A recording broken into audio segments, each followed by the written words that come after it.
Alrighty, ladies and gentlemen, welcome back to round number 5 of Pro Play Tour Philadelphia, and we have the Table 1 feature match here. This should be pretty exciting. So first up is Orkest. Orkest first showing on the feature match table.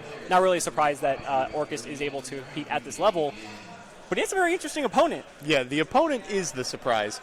We have a deck that many people speculated would be powerful, and here proving that it is a magical Musketeer player. Let's go ahead and get into it. They're already doing the die roll here, and this is going to be, wow, Magical Musketeer 4-0. Wow. I mean, Max is a very, very good card. I can only say that I expect over the course of these 4 matches, he's sure drawn a lot of ties. Is that so? Or is that what you're expecting? Been, yeah.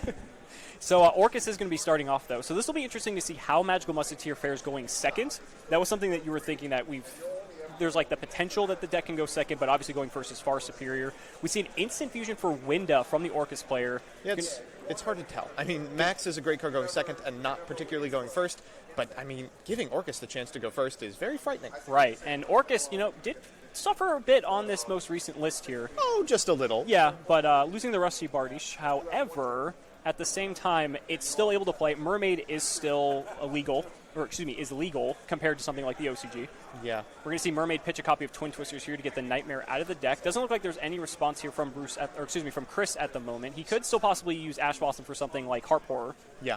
So notably you saw that Winda was sent as one of the 2 material. Yes. That potentially matters later in the turn. Mm-hmm. There are several particular ways that you can end with the Winda, and boy, is that frightening. Right, and it also shows, too, that Corey's hand isn't as good as you might expect, because the fact that he had to burn Instant Fusion on the Winda, you typically want to end on the Dingirsu combo with Winda, so that way you can protect it during the end phase, so your opponent can't special summon. And what's more, normal summon Ash Blossom is usually not particularly optimal for starting the Orcust combo. Right, but, I mean, he is getting there, to be fair, so... We're here. Yeah, Chris did not have any sort of disruption whatsoever. And here's the Rusty Bardish. Ready?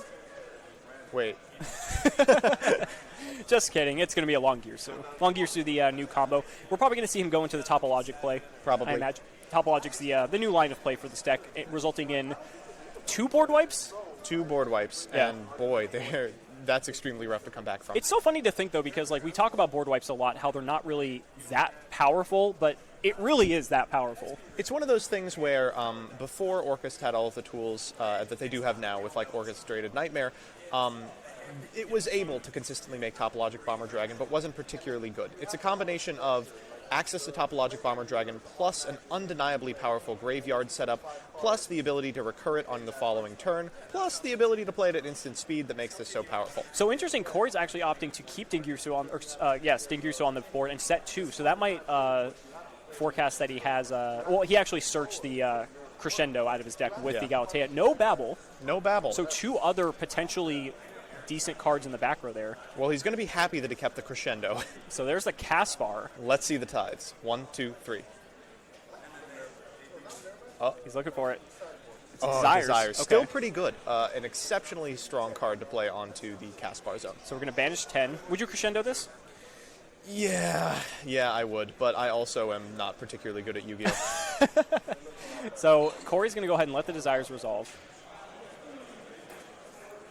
And now Caspar is going to get to trigger since a card was activated in its column, Caspar being the searcher for the deck, so he's going to get to add any Magical Musketeer. Is it card or just monster? We can double check. Caspar, I think, is... Well, I might as well look it up. Caspar is a card. Card, okay. Ooh. That's gives him a lot more options. Infinitely better. And there's the Crescendo. Here's the Crescendo. Oh, okay. Ooh, but he has man's hand. Is it Last Stand? I think the yes. American translation. Yes. So basically just the counter trap. Exceptionally frustrating for the Orcust player. You get into the zone where you forget that there are very few cards in the game that can respond to Crescendo, but here's one of them. And he had it in his hand. Let's keep that in mind. So he had to have literally had that. There's no other way he could. Well, could have drawn out Desires, but I mean, he had to have hard drawn it in some capacity. I'm really curious to know what Corey's 2 set cards are. Yeah, what else could they be? I assume one is at least one is a called by. That's what I would imagine as well. Instant Fusion now for Chris. It's going to take 1,000 there for this. Ooh, and we're seeing an Impermanence Okay. waiting so that it becomes a spell and trap negator. Yes. Wow. So targeting the cast bar, which is irrelevant, but he is going to negate instant fusion because it was playing the same call. That was actually a very heads-up move by Corey and a bit of a misplay from Chris. Yeah. He could have very easily avoided that. Don't activate your spell cards in the same zone as set spells and traps. Yes. So, and I would agree with you. I think called might most likely be the other card. What's interesting with Orcust is we're seeing this shift now to Orcust being more of, it's divided into being more of a combo variant or a control deck. And this is, it looks like Corey's going for the control route, just playing a ton of hand traps and just defensive options while just being able, because Dingears is a really strong card on its own. It's really good. It's protection. So here's the Speaking Max. of strong cards, Magical Musketeer Max is an insane card. It's a Link 1. It is a Link 1, and it either adds musket spells or traps with different names from your deck to your hand up to the number of monsters your opponent controls, or it adds magical musket monsters with different names from your deck to the hand up to the number of spells and traps your opponent controls. So he can add, or special summon, excuse me, so he can special summon one magical musketeer monster or add 2 spells and traps to his hand. And like every magical musket, it has the effect that, of course, you can activate magical musket spells and traps from your hand on either player's turn. Judge just checking the card just to make sure all the interactions are good to go. And there's the call by the called. grave. Yes, so he's going to go ahead, get rid of the cast bar here. Now, because Corey did that in response, does Max fizzle? And does he not get to add or get to special summon the monster? I don't see why. I may be missing something here. I feel like you should be able to, because wouldn't it still... I'm not sure. Well, because Call by the Grave would go... No. Here's what happened. He activated the effect to special summon from deck, and he chained it because there's not a spell or trap on the field by the time it resolves. Right, I see that's what I was saying. Okay. Right. I was going to say, because I'm like... confusion for me. I'm Yeah. like, no, that's Max. The card he banished is Caspar. No. I'm sorry, I should have clarified. Yes, so because of the way the chain resolves, Call by the Grave isn't on the field when Max would resolve. I think they're actually having a discussion about that now, about if Called by the Grave remains on the field by the time that the Max effect is resolving. I guess we'll have to see. I mean... Ooh. Yeah, chat like is actually right here. Cards go to graveyard at the end of the chain. So the Called by the Grave will be on the field for the Max activation. Oh, so he will get the special. Okay. Yeah. So I think now they're having a discussion about if saving the Called is something. I think they want to go get the head judge right now. Yeah. So they're probably going to just get that squared away here. Yeah, so the resolution here should be Magical Musketeer Max gets the special stuff. Oh. Is that it? Wow, interesting. Okay. So it looks like Called by is remaining on the field. But as expected earlier, Starfire is the summon. And don't put it in that column. That's the wrong column. That's the wrong column. Don't do it. Oh, he and doesn't both remember of them either. forgot it. I mean, it's just accepted game state at that point, isn't it? And it's been 8 minutes. It's literally been 8 minutes. Yeah. So, okay, so there's Doc. So Doc, of course, is a card that allows you to continue popping off. By activating a card in Doc's column, you're able to recycle a Magical Musketeer spell or trap from your graveyard, which means that likely we'll see the Last Stand sent back to hand. The very final thing that this deck attempts to end on routinely is a copy of Desperado, or I think, what's the name of the TCG card? The single target pop. Yes. Isn't it Desperado? I'm going to find out. If you think I'm getting through this match. I think it's Desperado, not Deathperado. But Desperado is so funny. It is. So we see Cerberus coming down here. It is co-linked to the Max, so he does get to pop the Galatea and get a draw. Hilarious. And not really afraid of anything now that we know that that set card is Called by the Grave. So Max is on how much attack? Magical Musketeer Max is, I think, 1,000 attack. And then Cerberus is 16. Yes. And Doc's attacked, if you happen Doc's to know? at 14. 14? Okay. So that's going to put Corey on 3,000 life. Big hit. He's not out of it, but he does still have the ability to use his magical musket cards from his hand. Which is huge. All right, So so normal there's summon a of Harpor. normal summoned Harpor, not really what you want to see. Attacking into Attacking the Doc. This is fine. It's fine, yeah. Oh, he's going to go ahead and... Never Endorphin. Or Steady Hands. No, it's a Cross Dominator. Cross Yes. Dominator. I'm just saying names. Cross Dominator, I believe, makes the attack 0? It does. And negates the effect? Yes, negates the effect. So, and they'll scoop them up. Yep, so we're going to go to game 2 now. All right, so game number 2 now. Chris took the first one with Magical Musketeer. He's going to kick things off with an engage, so that is exactly where you want to be. A 1 card for 2. I'm so used to seeing Engage find, like, multi-roll and then Striker pop off. It seems frightening to see it get Hornet drones. Yeah, it's so funny because so many times if you are playing against Orcust and they are playing Engage, when people see you search drones, for a second they have to think, like, why are you getting drones? Like, and then they're like, oh, you're playing Orcust. Wait, you don't have Ray in your deck? Come on. Yeah. Oh, right. So now here comes Terraforming. Now we do know that Corey is playing Trickstar. So he could potentially get the... he's going to go for the Babel. Going to go for the Babel. Getting the Trickstar field doesn't make a ton of sense here because you can't special summon the Korobane. Right. So... Already had this in. Or maybe you already drew it. Yeah. Forget that. So he's going to go Light Sage, the one of now. Yeah. Let's see if he's on Lilybell. That would be hilarious. Going for Candy. There are some few Orcust players that do play Lilybell over Korobane. Almost exclusively for this scenario. Yeah. There are some times where it is just And is that strictly 3? the better Ooh, card. Boy. Yikes. So now he not only does he get the Eagle Booster out of his deck with the Engage, but he also gets to net himself another draw. Eagle Booster is a great card as a secondary target for Engage, until you draw it in your opener. It's interesting because it creates this weird dynamic that now that Chris is aware that Eagle Booster is in his hand, if he has any sort of hand trap, you're going to want to wait till either Corey puts a monster in the main monster zone or just hit something that's not on the field. So, Right. for instance, if you have Ash Blossom, you don't hit Mermaid, you just wait till they banish Harp and Ash that, because Eagle Booster does nothing. Right. Eagle Booster, I feel, in my opinion, is only good if your opponent doesn't know you have it. It's nice to have it as a search target, and there's a normal summon of Ibly. Oof. This is upsetting because, of course, Ibly... Oh, rethinking that real quick. Yeah. It's going for Phoenix. Not a ton of targets for Phoenix in Magical Musketeer. Yeah. This is upsetting because, does he have a way to get Ibly off the board? And you're just so used to... Cerberus just going into that by default, because Phoenix is typically the better save. Yeah. How would he get rid of an Ibly? Would he just have to normal a Musket and just link off into, like, Phoenix or Cerberus of his own? Go into... Yeah, I don't know, a Link Haribo? Isn't At Ibly least 2. Yeah, Yeah. just 2. It'd have to be exactly Mermaid. Having said that, the Musketeer extra deck is pretty loose, and I could see that being in there.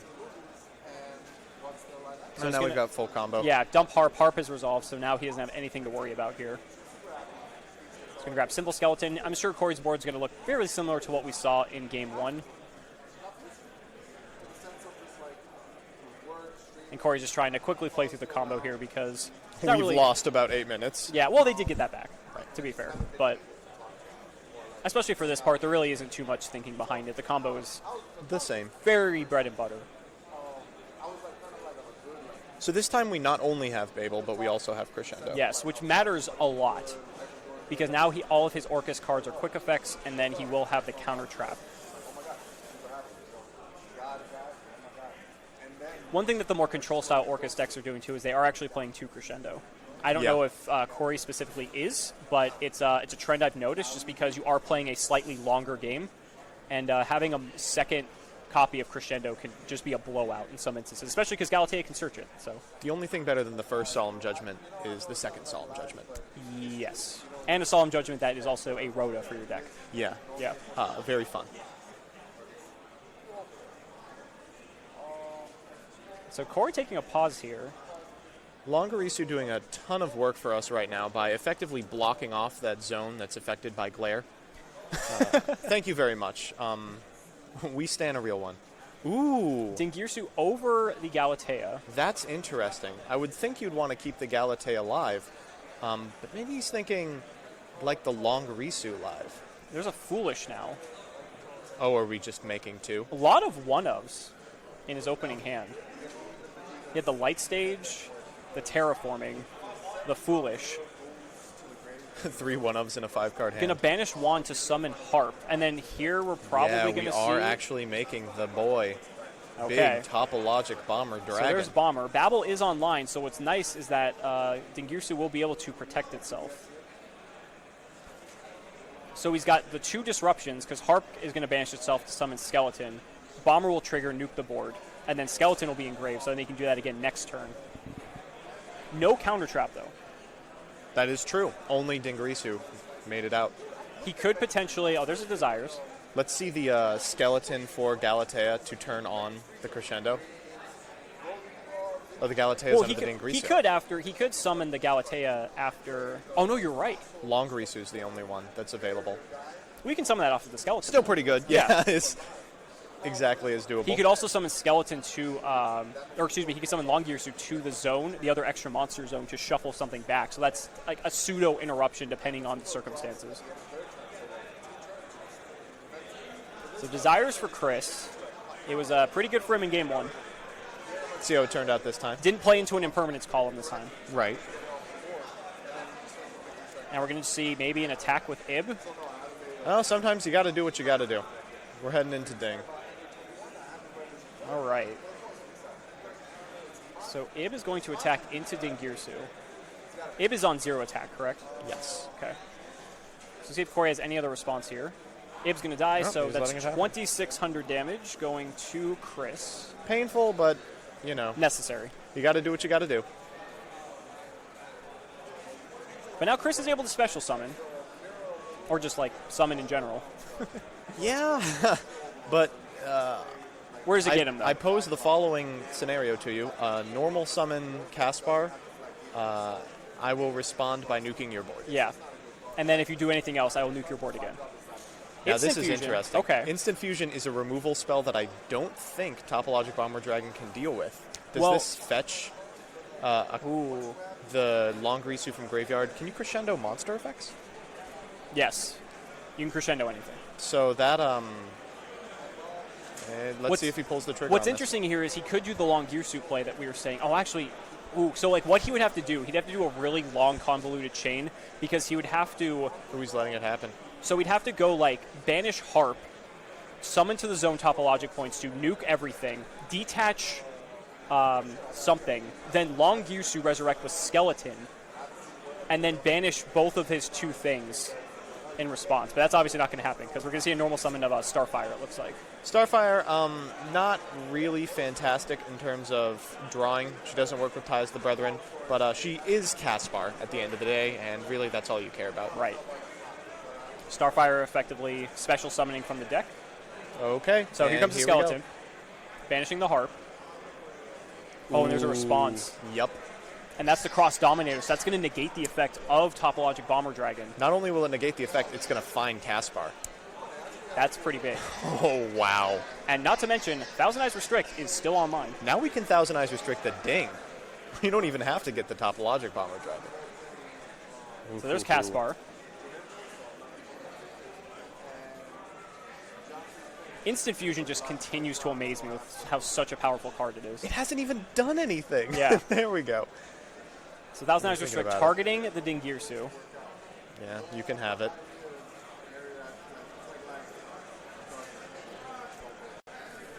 Now, although he did take the Dingirsu, which is probably the more looming threat, he does still have to deal with the Bomber Dragon. That is a very pesky card to deal with. And, of course, he doesn't really have time to. Right. He doesn't have a battle phase, so he can't destroy it. It's going to have Desperado to be is an out. Desperado, I suppose? Yeah, but that's not very good, especially when at end phase, Corey can just summon 18 monsters. So there's Link Karibo. Right. Max, by the way, does not need to summon the monsters at his link point. Monster Reborn. Bring back the Thousand Eyes. Did he? Oh, did he pick the Dingirsu? Did he? Where is this going? Oh, I'm excited.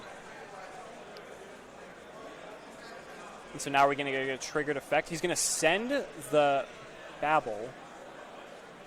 Ooh, this is so cool. So now Caspar is going to trigger, going to add any of the magical musket cards to his hand. Wow. And suddenly he's kind of in control of this game? Yeah.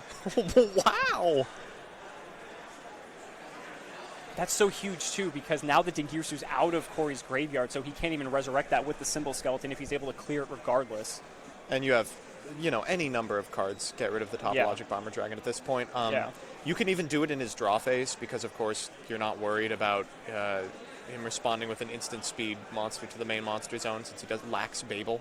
So he's going to grab another copy of Cross Dominator. Okay, that's interesting, but, I get it. It's another effect negator. And in battle, Yeah, it'll matter. I feel like if he can't take out the bomber, he has to have a way to negate it.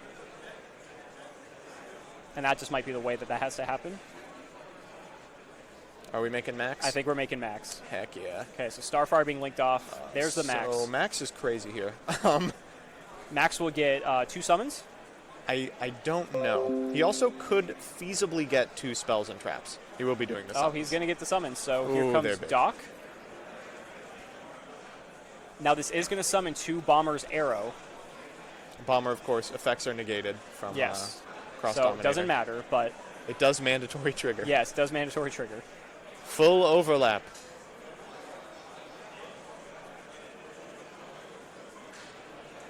Man, Magical Musketeer having 6 monsters on the board. You'd think you'd be playing a combo deck. This is actually the extra link of the future. It's activating it in the Doc column. Oh, he has the Desperado.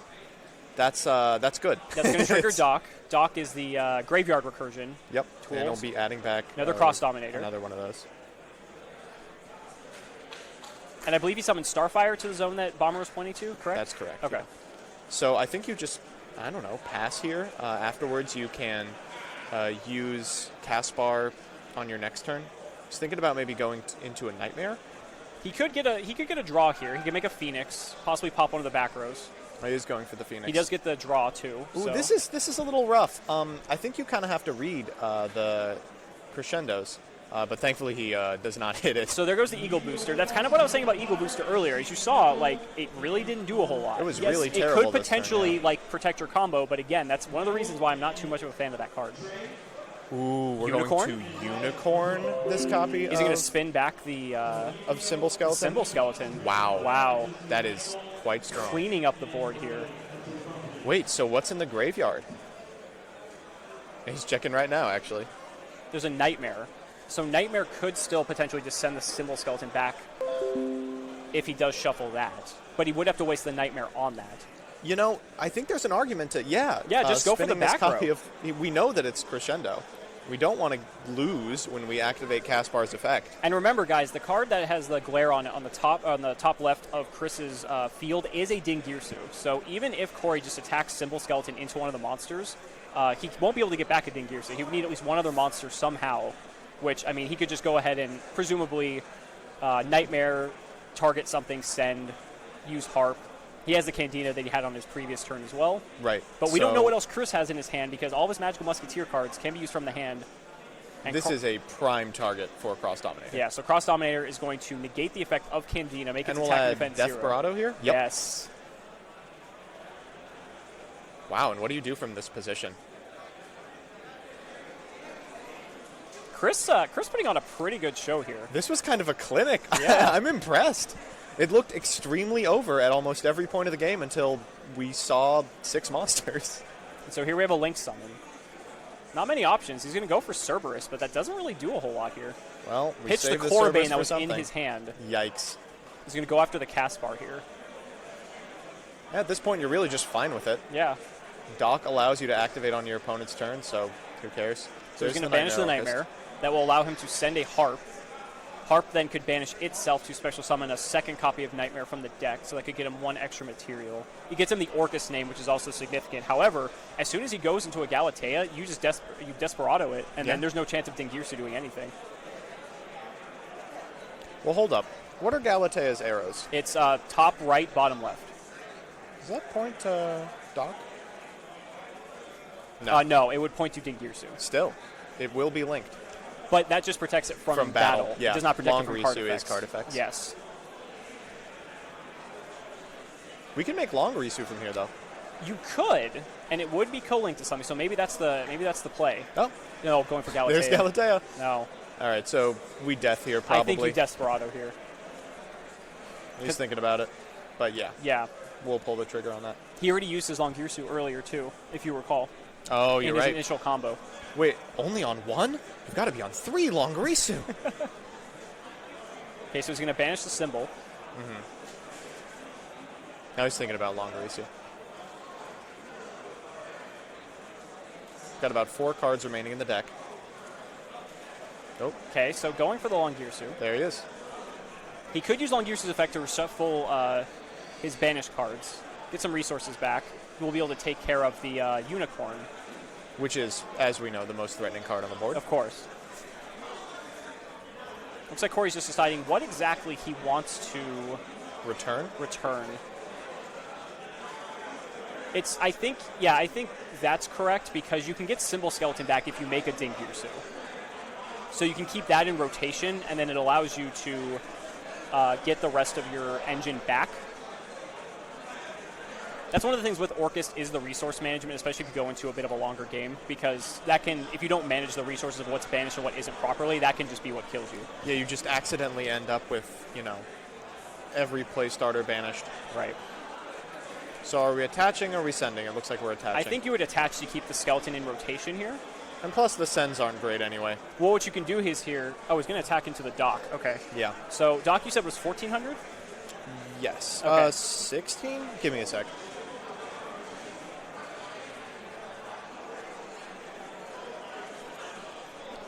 Dock is 14, yes.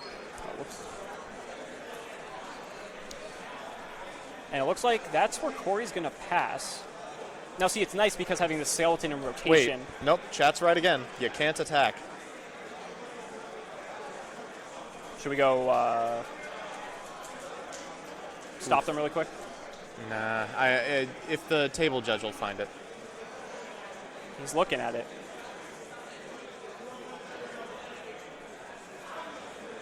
So we had a cast bar in hand. Oh, wait. Chat, do you think... Wait, hold up. Oh, I should just never read Twitch chat. That's the problem. Oh, did they think Longirsu was attacking? Yeah. Oh, okay. Yeah, Longirsu can't attack the turn he uses the effect. Dingirsu's fine. Okay, so there's another max. I got debated by chat. Yeah. So Max is coming down here. Max can use its effect. He can get any magic musket, spell, or traps. He can go for the cross dominator. Good enough. Corey's still on 8,000 life, though. How can muskets deal with this Dingirsu? Because the problem is, even if he takes out the Dingirsu here... You saw him activate, what's it called? You saw him summon 6 cards in one turn. We just got to do that again. So that's what, 1,000? Plus... Well, how did the Dingirsu attack into the Dingirsu? Oh, because of a cross dominator, right? Right. Okay, so it's 26, and you said max is 1,000, so 36 total? Okay. Yeah, so cross dominator negating the Dingirsu, making it susceptible to being destroyed. Dingirsu attacked over it, and the magical musketeer attacked for 1,000.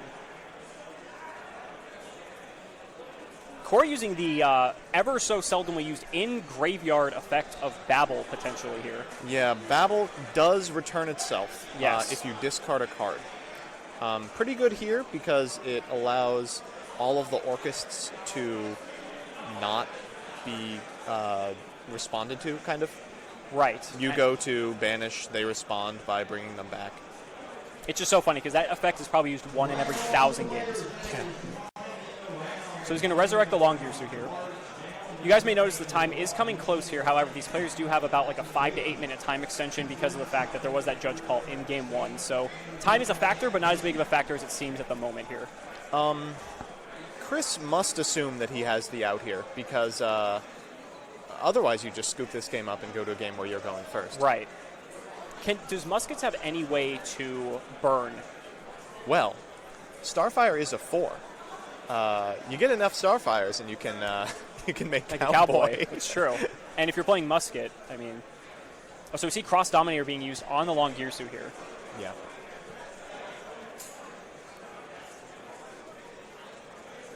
So Cross Dominator will negate it. I forget if Longirsu shuffles for cost or if it's effect.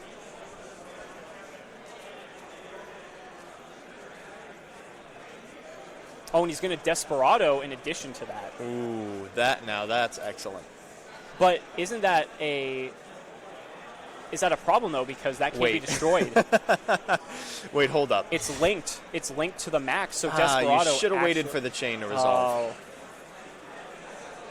Well, no, he did the chain order. Incorrect, right? You Well, want to do death first? as long as it can't be targeted or can't be destroyed.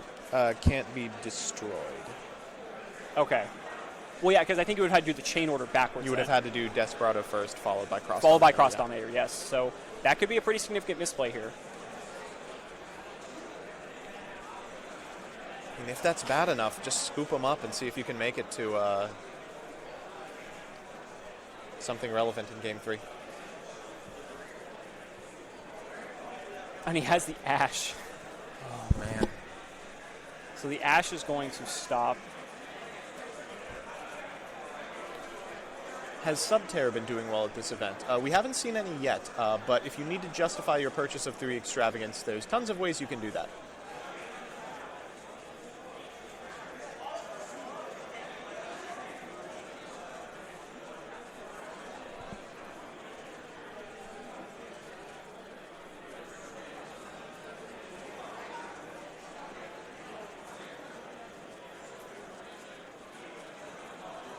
So now... Oh, and so Cross Dominator and... Yeah, Cross Dominator made the attack of the Longirsu 0. So he just attacked for 1,000, and that's going to be it. Chris took it, 2-0. Shocking. Good enough. I mean... I don't think going into this matchup we would have given Magical Musketeers that much respect. But, I mean, I would have given it time of day, but not. I wouldn't have thought it would have cleaned up against Magical Musketeers 5-0. This deck is 1 win away now from making top 16. Wow. And being in the money. That's frightening. How does that make you feel? Great. Excellent. That means we get to commentate it again tomorrow. He's got, what, like 3 rounds to do it? Yeah. Seems very He just has to win doable. 1 of 3. And if he's been tearing it up just like this the entire time, I mean, I'm pretty optimistic for him. Just continue doing it. Yeah, so that'll be impressive. That's going to do it for this round. There should only be like a couple minutes left for the round, so we'll be back as soon as we can. Don't go anywhere because we might be back in round 6. Oh, that's time in the round right now, actually. Speak of the devil. So they should be finishing up very quickly, probably 5 or 10 minutes tops, and we'll be back with round number 6. Don't go anywhere.